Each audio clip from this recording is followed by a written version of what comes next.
할렐루야! 한 주간 평안하셨죠? 오늘도 이 영상 예배 참석하신 여러분을 주님의 이름으로 축복합니다.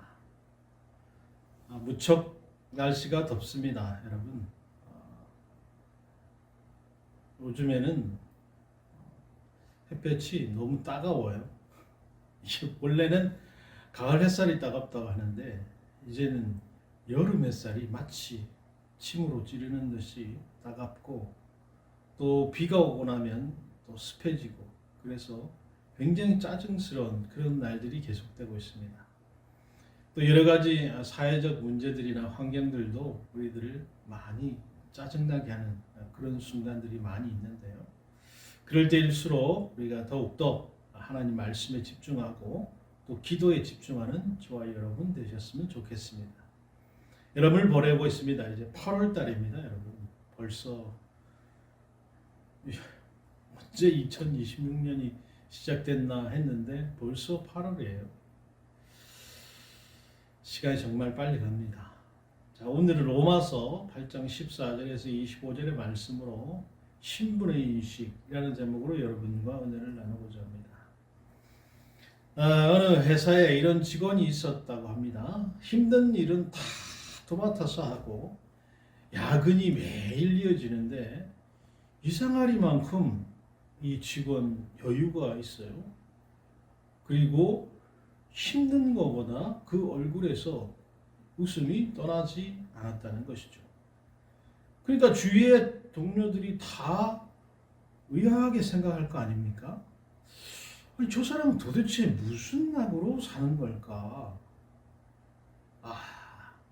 그런데 알고 봤더니 이 직원 회장의 아들이었습니다. 장차 이 회사를 통째로 물려받을 사람이었던 거죠. 그가 그 수고를 견딘 비결이 무엇이었겠습니까? 체력이 남달라서 그랬습니까? 원래 성격이 낙천적이어서 그랬을까요? 아니죠. 내가 누구인가, 내가 장차 무엇을 받을 사람인가에 대한 확신이 있었기 때문에 그렇게 할 수 있는 거예요.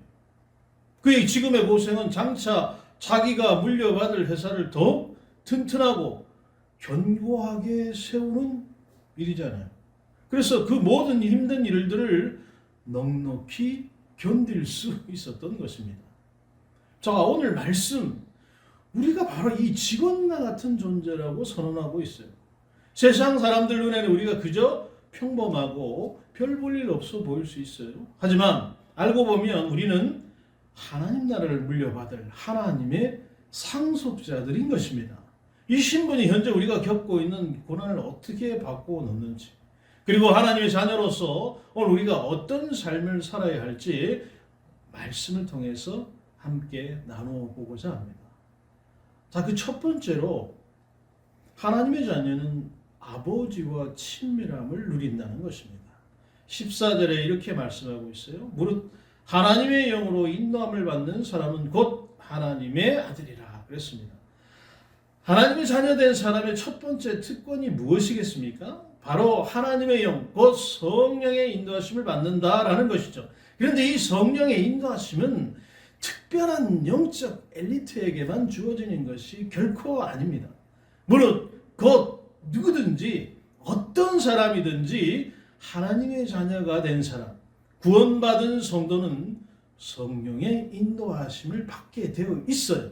우리는 인생길을 홀로 가는 사람들이 아닙니다. 항상 우리와 함께 하시는 성령께서 우리의 삶을 친히 인도해 주고 계시다는 사실을 여러분 기억하십시오. 그러면 하나님의 자녀가 누리는 두 번째 특권은 무엇이겠습니까? 15절은 말씀하고 있어요. 너희는 다시 무소하는 종의 영을 받지 아니하고 양자의 영을 받았으므로 우리가 아빠 아버지라고 부르짖느니라 그랬습니다. 바울은 종의 영과 아들의 영이 나란히 놓고 이렇게 대조를 하고 있는데요. 종의 영의 특징은 무엇이겠습니까? 무서워하는 거예요. 하나님을 떠올리면 무서워. 왜죠? 혼날 것 같으니까요. 왠지 벌 주실 것 같으니까 부담스러워요.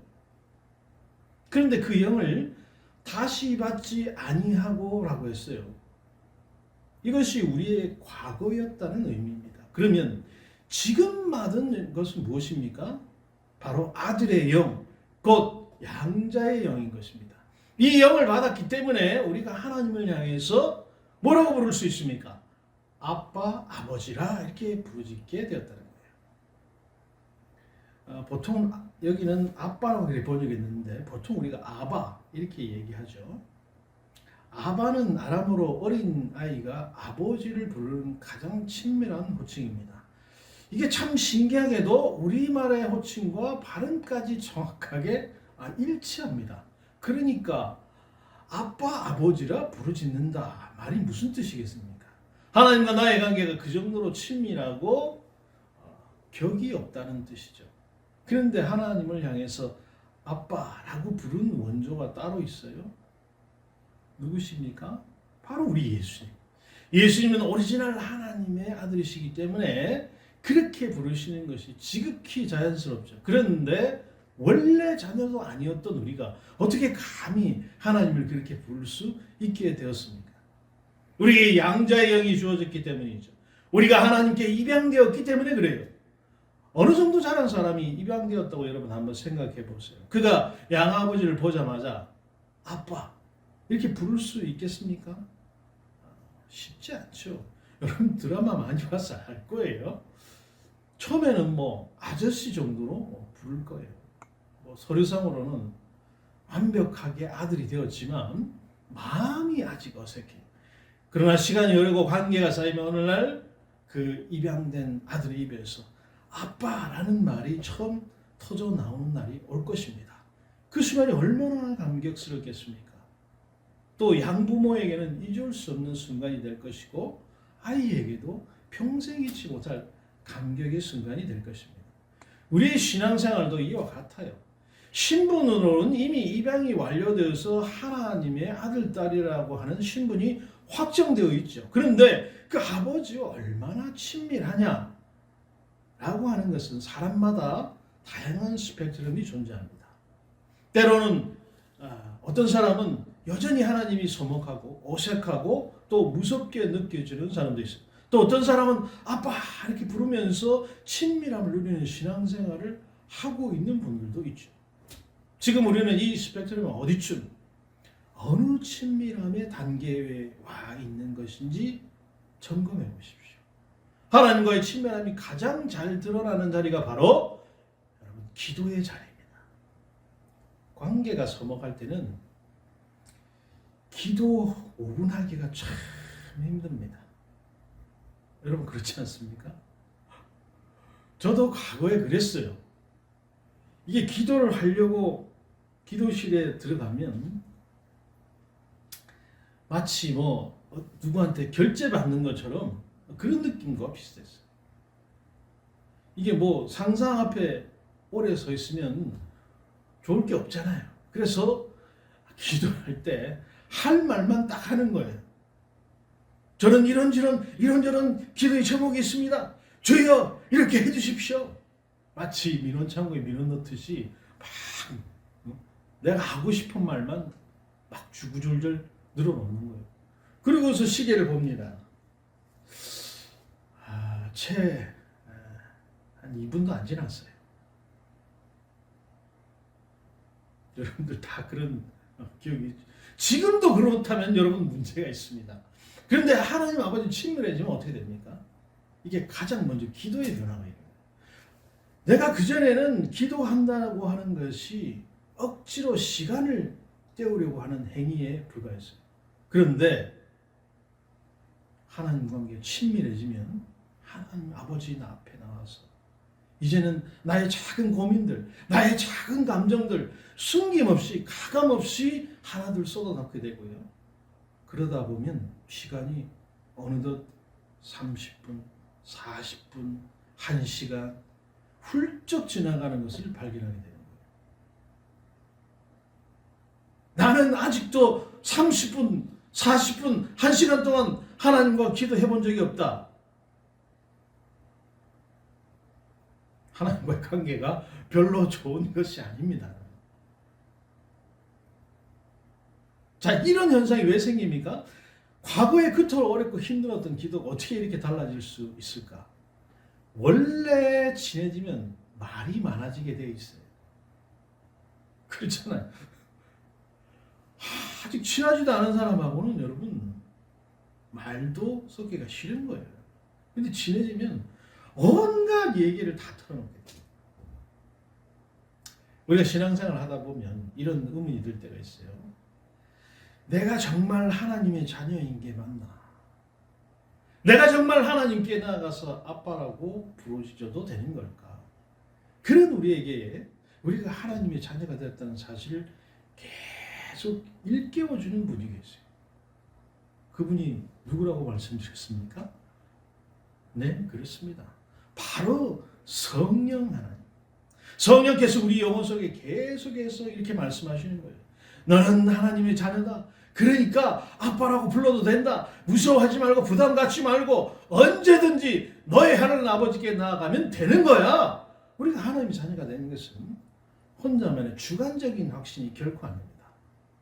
성령께서 보증해 주시는 가장 확실한 사실이죠. 그 성령의 음성을 듣고 우리는 용기를 낼 수 있게 되는 것입니다. 그리고 친밀한 아들처럼 어린아이처럼 하나님 아버지께 나아가면 되는 것이에요. 여러분 이게 얼마나 큰 축복입니까? 물론 우리에게 저마다 육신의 아버지가 계시죠. 육신의 아버지가 우리를 낳고 기르시느라 많은 수고를 하셨고 그 사실이 너무나도 감사하죠. 그런데 육신의 아버지에게는 피할 수 없는 한계가 있어요. 이 땅의 아버지는 나이가 들면 자녀를 돕고 싶어도 도울 힘이 없어요. 그래서 어느 순간 위치가 완전히 역전되죠. 예전에는 아버지가 아들, 딸들을 돌봐주셨는데 어느 순간부터 아들, 딸이 아버지를 돌봐드려야 하는 그런 상황이 펼쳐지게 되는 거예요. 여러분들도 지금 그런 상황들을 아마 겪고 계신 분들이 있을 겁니다. 자, 그런데 우리에게는 이 땅의 아버지뿐만 아니라 하늘에 계신 아버지가 계십니다. 이 아버지는 지혜로우시고 능력과 사랑이 무궁하시며 영원하세요. 우리 곁을 떠나지도 않아요. 육신의 아버지가 할 수 없는 모든 일을 다 해주시고 영원토록 우리의 좋으신 아버지가 되어 주신다는 겁니다. 이 하나님 아버지와 친밀한 관계를 누리는 것, 이것이 오직 성도만이 누릴 수 있는 가장 특권입니다. 우리가 두려워하는 종의 영을 완전히 벗어버리고 성령의 인도하심을 따라 하나님을 아빠라고 부르면서 날마다 깊은 기도의 자리로 나아가서 하늘 아버지와의 친밀한 교제를 누리게 되기를 주님의 이름으로 축복합니다. 두 번째는 하나님의 자녀는 영광과 고난을 함께 받습니다. 17절은 이렇게 말씀하고 있어요. 자녀이면 또한 상속자, 곧 하나님의 상속자요. 그리스도와 함께 한 상속자니 우리가 그와 함께 영광을 받게 하여 고난도 함께 받아야 할 것이니라. 상속이라고 하는 것은 여러분 자본주의 시대에도 변하지 않는 특별한 원리로 움직입니다. 이 자본주의 시대에 무엇이든 노력하고 성취해야 그에 걸맞는 대가가 주어지는데 유일하게 상속만은 그렇지가 않아요. 오직 그 아버지의 자녀라고 하는 신분 하나로 거저 주어지는 선물입니다. 사람들이 건물주들을 그토록 부러워하는 이유가 무엇입니까? 초등학생들 이 장래 희망 1위가 건물주라는 말까지 나오는 이유가 무엇입니까? 그 신분 하나로 미래가 보장되기 때문에 그렇죠. 자, 그런데 17절은 우리도 상속자다 이렇게 말하고 있어요. 그러면 우리는 무엇을 상속받게 될까요? 본문 우리가 그리스도와 함께한 상속자 이렇게 정하고 있는데 예수님의 상속이 곧 우리의 상속이 된다 그 뜻입니다. 주님께서 다시 오셔서 새 하늘과 새 땅을 완성하시고 온 우주를 통치하실 때 우리도 그 영광스러운 통치에 동참하게 된다는 거예요. 세상에 이런 말이 있습니다. 조물주 위에 건물주. 들어보셨습니까? 근데 여러분 이 말도 다 옛말이 됐어요. 여러분 요새 저기 강남이나 강남은 괜찮겠죠. 이 지방 도시들 한번 보세요. 건물주요. 공실이 엄청나게 많습니다. 우리 여기 일산 주변만 해도요. 공실이 많았어요. 요즘 건물주들이 골치를 썼고요. 큰 스트레스를 받는다는 거예요. 건물주가 아무리 높아봐야 조물주 아래 있는 피조물일 뿐이잖아요. 우리는 바로 그 온 세상을 지으신 조물주를 아빠라 부르는 특권을 가졌다는 겁니다. 언젠가는 무너지고 허물어질 집을 물려받을 건물주의 아들과 영원한 하나님의 나라를 물려받을 하나님의 자녀, 이 둘 중에 누가 더 복받은 사람이겠습니까? 그러므로 우리는 건물주의 아들을 부러워할 필요가 전혀 없어요. 우리는 조물주의 자녀이기 때문입니다. 그런데 여기서 한 가지 더 붙어 있습니다. 17절 하반절은 영광과 더불어 고난도 함께 받아야 한다, 이렇게 말하고 있어요. 왜 그렇습니까? 예수님도 고난을 통과하셔서 영광에 이르르셨어요. 그분과 함께한 상속자인 우리도 역시 예수님과 함께 영광을 누리기 위해서는 예수님의 고난에 동참할 필요가 있다는 것입니다. 그리고 지금이 여러분 바로 그 시기다. 우리가 하나님 자녀로 이 땅에 살다 보면 크고 작은 고난들을 겪게 되죠. 그것은 우리가 세상의 길과는 다른 길을 걷고자 하기 때문에 불가피하게 우리에게 다가오는 것들이에요. 뭐 예를 들면 이런 것들이 있을 수 있습니다. 제가 아는 성도 한 명도 그런 얘기를 자주 듣는다는데, 너는 참 특이하다라는 말을 듣는다는 거예요. 왜냐? 남들은 다 노는 날에 혼자 회사 출근해서 잔업을 한다는 것입니다. 또 회식에 가서 다들 술 먹고 있는데 혼자만 음료수를 홀짝홀짝거리면서 같이 옆에 앉아 있는다는 거죠. 또 다들 모여가지고 상사들 뒷담하고 욕하고 있는데 이 성도는 욕 한마디 안 한다는 거죠. 그러니까 넌 참 특이하다, 그 말을 자주 듣는다는 거예요. 여러분도 그런 말을 자주 들으십니까? 여러분, 이 성도 왜 이러는 걸까요? 얼마든지 자기도 그렇게 할 수 있지 않겠습니까? 근데 그렇게 하지 않는 이유는 그 성도로서의 거룩함을 지키기 위해서, 하나님의 자녀로서의 그 삶을 지키기 위해서. 그러니까 여러분, 하나님의 자녀는 어디에 있든지 표가 나게 되어 있습니다. 왜 그렇습니까? 아버지가 다르기 때문에 그렇게 될 수밖에 없어요. 물론 그 과정에서 은근히 왕따를 당하기도 하고 때로는 불이익을 감수할 때도 있다는 거예요. 또 자기들끼리만 중요한 정보를 공유하는 바람에 자기만 모르고 있다가 뒤통수를 맞을 때도 있다는 겁니다. 자, 그러면 이런 고난이 과연 감당할 만한 가치가 있는 것인가? 그 답을 18절이 말해주고 있어요. 18절, 생각하건대 현재의 고난은 장차 우리에게 나타날 영광과 좋게 비교할 수 없도다 그랬습니다. 18절의 생각하건대라는 말로 시작하잖아요. 이 말은 앞서 6장에서 우리가 죄에 대하여 죽은 자로 여길지어다 라고 했던 그 동사 로기조마이와 원어가 정확하게 같은 말입니다. 이 단어는 상업용어로서 회계 용어예요. 그러니까 장부에 기록하다라는 뜻이에요. 기억나시죠? 그러므로 18절은 바울이 그저 희망사항을 토로하는 게 아닙니다. 감정적인 위로를 주기 위해 한 말도 아니죠. 비용과 수익을 꼼꼼하게 대조해서 내린 냉철한 결론이라는 거예요. 이 장부의 비용란에는 무엇이 적혀 있겠습니까? 현재의 고난이 적혀 있어요.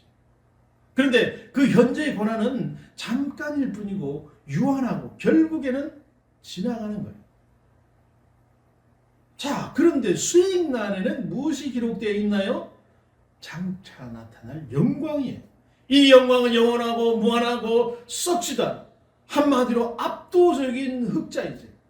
세상의 계산법으로 보면 손해나는 길처럼 보이지만 믿음의 계산법으로 결산해 보면 이렇게 크게 남는 장사가 따로 없다는 겁니다. 이 길을 가는 것은 결코 손해가 아니요 이것이야말로 진정한 대박 인생을 사는 길이다 라는 거예요. 그런데 이게 우리에게만 해당되는 일이 아니에요. 19절에는 피조물이 고대하는 바나 하나님의 아들들이 나타나는 것이니, 이제 사도 바울이 시선을 확장해서 나의 구원, 인간의 구원을 넘어서 저 피조세계 전체의 구원을 고찰하는 거예요. 본문은 피조물이 고대하고 있다고 말하고 있어요. 그냥 기다리는 게 아닙니다. 고대한다는 말은 어떤 겁니까, 여러분? 목을 길게 빼고 간절히 기다리는 모습을 묘사하는 거잖아요. 무엇을 고대하고 있습니까? 예수님께서 다시 오셔서 우리가 영광스러운 하나님의 나라로 드러나선 그날을 목 빠지게 기다리고 있다는 거예요. 그러면 왜 피조 세계가 그날을 이토록 간절히 기다리고 있는 것인가? 그들이 인간의 죄 때문에 저주를 받아서 지금 신음하고 있기 때문이에요. 창세기 3장을 보면 아담이 범죄한 이후에 땅도 함께 저주를 받았어요. 그날 이후로 오늘날까지 인간의 탐욕으로 말미암은 이 기후의 위기와 환경의 오염 때문에 피조세계 전체가 썩어짐의 종노릇을 하며 단식하고 신음하고 있는 것입니다. 여기서 우리가 깨닫게 되는 것은 무엇이겠습니까? 하나님의 구원의 스케일이 얼마나 광대한가라는 거예요. 우리의 생각은 나 한 사람의 구원 최대로 넓혀봐야 인간의 구원까지밖에 뻗지 못하죠. 그런데 하나님의 구원은 대자연과 동식물까지 온 우주를 아우르는 엄청난 스케일을 가지고 있는 것입니다. 그리고 바울은 이 피조물의 고통을 말할 때 해산의 고통, 곧 산통을 의미하는 단어를 가져다가 썼어요. 지금 이 시대의 탄식과 고통이 그저 절망적인 죽음, 그런 비명이 아니라 새 생명을 낳는 소망의 진통이다라는 것입니다. 이것은 장차 도래해야 할 그 새 하늘과 새 땅이라는 새 창조를 낳게 한 영광스러운 과정일 뿐인 거예요. 오늘 우리는 어떤 계산기를 두드리며 살고 있습니까? 사람들이 너는 참 특이하다, 왜 그렇게 사느냐 라는 시선으로 바라볼 때 우리 마음이 참 부담스럽죠. 눈앞에 닥친 고난만 생각하면 내가 굳이 바보처럼 이 길을 가야 되는가, 어리석은 선택을 내가 한 것은 아닌가 하는 생각이 들 수도 있습니다. 그러나 우리에게는 세상의 계산법이 아닌 믿음의 계산법이 따로 있어요. 믿음의 장부를 펼쳐보면 현재의 고난은 장차 우리가 받게 될 영광과 좋게 비교할 수 없는 사실을 알게 되는 거예요. 우리가 지금 겪는 고난과 아픔은 유한하고 곧 지나갈 것입니다. 하지만 장차 우리에게 주어질 영광은 영원하고 무한하다는 거예요. 이 압도적인 흑자 인생의 비밀을 가진 사람들이 바로 하나님의 자녀된 저와 여러분들인 것입니다. 우리가 세상의 시선과 눈앞의 고난에 마음에 흔들리지 않고 사도 바울처럼 믿음의 장부를 펼쳐서 장차 우리에게 나타날 압도적인 영광을 바라보면서 당당하게 살아가시는 여러분들이 다 되시기를 주님의 이름으로 축복합니다. 마지막으로 하나님의 자녀는 보이지 않는 소망을 품고 참으면서 기다릴 줄 안다는 거예요. 그뿐만 아니라 또한 우리 곧 성령의 처음 익은 열매를 받는 우리까지도 속으로 단식하여 양자될 것 곧 우리 몸을 속량해 기다리느니라 라고 23절이 말씀하고 있습니다. 단식하는 주체는 피조 세계만이 아니죠. 성령을 받은 우리도 함께 단식하고 있어요. 그런데 23절에 한 가지 의문이 생깁니다. 앞에서 우리가 이미 양자의 영을 받아서 하나님의 자녀가 되었다고 했는데 여기서는 또 양자 될 것을 기다린다고 말하고 있어요. 아니 뭐 이미 되었는데 뭘 또 될 것을 기다리느냐? 뭘 될 걸 기다린단 말이냐? 이게 앞뒤가 안 맞는 것처럼 보일 수 있어요. 이것은 여러분 이런 뜻입니다. 우리가 이미 하나님의 자녀가 된 것은 확실하죠. 그런데 아직 하나님의 자녀에 걸맞는 몸을 입지를 못했어요. 부활의 새 몸을 입어야만 하나님의 자녀됨이 곧 우리의 구원이 완성에 이르게 됩니다. 그래서 우리는 그날을 기다리면서 탄식하고 있는 거예요. 우리는 참 연약하죠. 죄와 싸운다고 싸우는데 또다시 죄에 걸려 넘어지곤 하죠. 우리가 말씀을 상고하고 기도하고 양식을 먹고 예배하고 그렇게 애쓰고 투쟁해야 겨우 영적으로 깨어있게 돼요. 그런데 조금만 긴장을 늦추면 어떻게 됩니까? 시험에 들고 넘어지죠. 이 지긋지긋한 자기와의 싸움에서 빨리 벗어나고 싶은 마음이 간절해. 그래서 탄식하지 않을 수가 없는 거예요. 게다가 우리가 사는 이 땅 자체가 저주받은 상태. 그 땅에 한정된 자원을 놓고 수많은 사람들이 치열하게 경쟁하고 있습니다. 그 경쟁 속에서 살아남기에 우리는 얼마나 피곤한 인생을 살고 있습니까? 이 경쟁 속에서 사는 것 그 자체가 너무 피곤해서 탄식하지 않을 수가 없죠.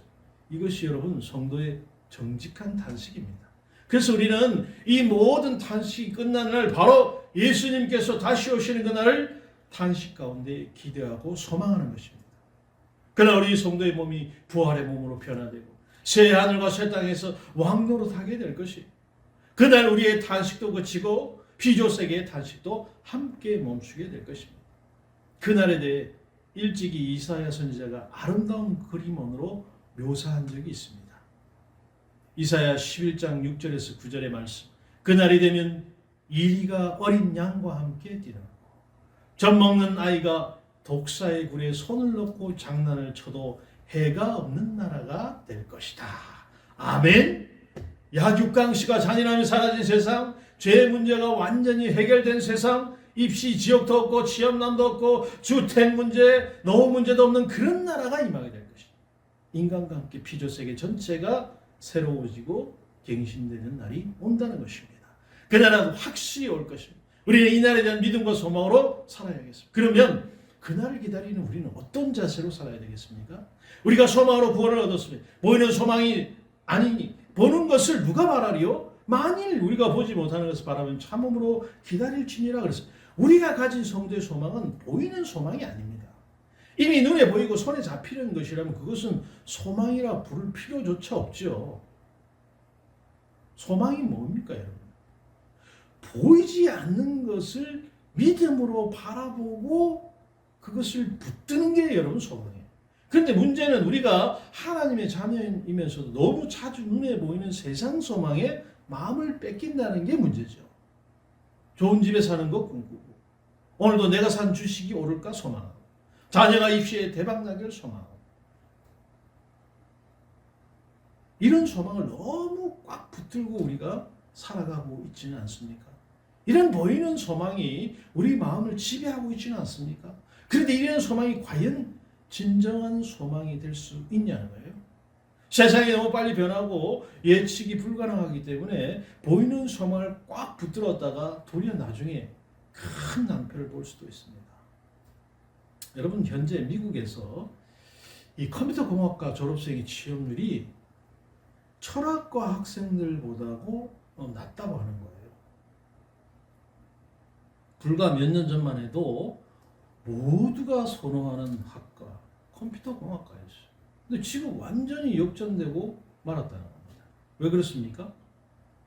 AI가 이렇게 급속도로 발전하게 될 줄 누가 알았겠냐는 거예요. 그런 면에서 보면 우리 재영이는 정말 하나님께서 탁월한 선택을 해주신 것이 아닌가. 아니, 컴퓨터 공학과가 낫지 AI가 시대가 되면 왜 철학과가 더 낫냐? 여러분, 그거 몰라서 하는 소리죠. 컴퓨터 공학과는 컴퓨터를 잘 만질 뿐, 프로그램을 잘 짤 뿐입니다. 근데 AI 시대는 어떻습니까? 논리적으로 그 AI를 도구라는 것을 사용을 해서 논리적으로 그 문제를 정확하게 물어보고 그 문제를 해결하고자 하는 사람들이 필요한 거예요. 그러면 논리적인 사람들이 더 필요하겠죠. 컴퓨터 공학과가 논리가 확실하겠습니까? 아니면 철학가가 논리가 확실하겠습니까? 그래서 철학가가 취업률이 더 높다는 거예요. 이처럼 보이는 소망을 붙들었다가 그것이 사라지는 날 우리는 큰 절망과 좌절을 겪게 될지 몰라요. 그리고 설령 그것을 얻어 손에 쥐었다고 하더라도 막상 그것이 우리가 기대했던 만큼의 행복과 의미를 주지 못한다는 사실을 깨닫게 되곤 하죠. 그러므로 우리의 진정한 소망은 이 땅에 있지 않습니다. 장차 올 하나님 나라의 완성과 몸의 부활에 있어요. 참 역설적이게도 눈에 보이는 소망은 불확실하고 눈에 보이지 않는 이 소망이 가장 확실하고. 왜 그렇습니까? 하나님께서 친히 보증하고 계시기 때문이죠. 하나님이 보증하신다는 그 증거가 바로 우리 몸 안에 와 계신 성령님이라는 사실이에요. 그래서 우리는 그날을 참음으로 기다려야 하는 것입니다. 여기서 참는다는 것은 수동적으로 체념한다 그런 뜻이 아니에요. 현재의 고난 속에서 꿋꿋이 버티면서 오늘 하나님께서 우리에게 주신 일들과 사명들을 성실하고 충성스럽게 감당하는 자세를 뜻합니다. 서두에서 말씀드린 그 회장의 아들 여러분 다시 한번 떠올려 보세요. 그 직원 자기가 상속받을 날을 생각하면서 놀고 게으르게 일하겠습니까? 아니면 열심히 일하겠습니까? 열심히 일하겠죠. 내 건데. 내가 장차 물려받을 회사니까 오늘 이 회사를 든든히 세우는 일에 더욱 내가 힘을 내겠다. 물론 개 중에 그렇지 않은 애들도 있겠죠. 근데 대부분은 자기가 받을 거니까. 소망이 있는 기다리면 바로 이렇게 여러분 사는 겁니다. 오늘 하루를 충성스럽게 사는 거예요. 어차피 우리가 온 땅과 하늘을 다스리게 될 것이니까 대충 사는 게 아니고 이 세계를 하나님의 뜻에 합당하게 만들어 나가겠다는 그 결심으로 사는 것.